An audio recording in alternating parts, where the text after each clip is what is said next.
சகோதரர் பக்த சிங் அவர்களின் ஊழியத்திலிருந்து விடாய் துணிக்கேற்ற வார்த்தைகள் ஏப்ரல் மாதம் 25ஆம் தேதி.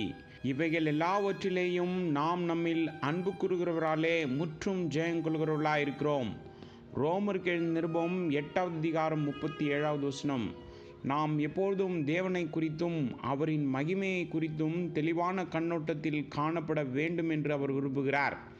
அவர் இருக்கிற வண்ணமாக நாம் அவரை தரிசியாதபடியால் அநேகர் பலவிதமான பிரச்சனைகளில் சிக்கிக்கொள்கிறார்கள். எப்பொழுதெல்லாம் அதைரியத்திலும் சோர்விலும் தோல்வியிலும் சிக்கிக்கொள்கிறோமோ அப்பொழுதெல்லாம் நமக்கு ஒரு தீர்வு உண்டு. அவரிடம் திரும்பி அவரை குறித்து நாம் ஒரு புதிய தரிசனத்தை பெறலாம். உலகமெங்கும் கிறிஸ்தவர்கள் மத்தியில் பரிசுத்தத்தை குறித்து ஒரு குறைவு காணப்படுகிறது. இதனால்தான் நாம் அவர்களிடம் வல்லமையையும் ஜீவனையும் காண முடிவதில்லை. ஆனாலும் ஆண்டவர் சொல்கிறார், என்னை விசுவாசிக்கிறவன் நான் செய்கிற கிரியைகளை தானும் செய்வான், இவைகளை பார்க்கிலும் பெரிய கிரியைகளையும் செய்வான். யோவான் சுவிசேஷம் 14வது அதிகாரம் 12வது வசனம். மீண்டும் சொல்கிறார், இதோ உலகத்தின் முடிவு பரியந்தம் சகல நாட்களிலும் நான் உங்களுடனே கூட இருக்கிறேன். மத்தேயு சுவிசேஷம் 28வது அதிகாரம் 20வது வசனம்.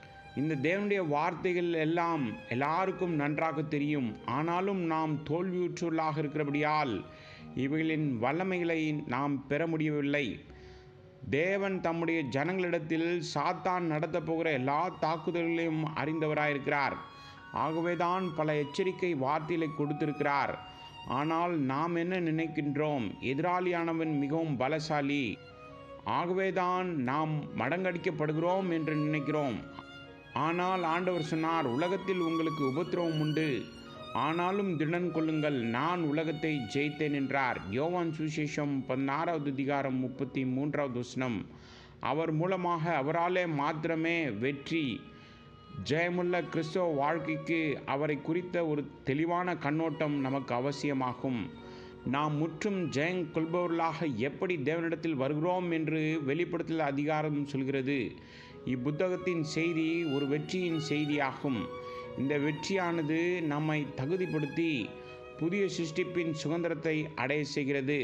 இழந்த எல்லாவற்றையும் மீண்டுமாக நாம் பெற செய்கிறது.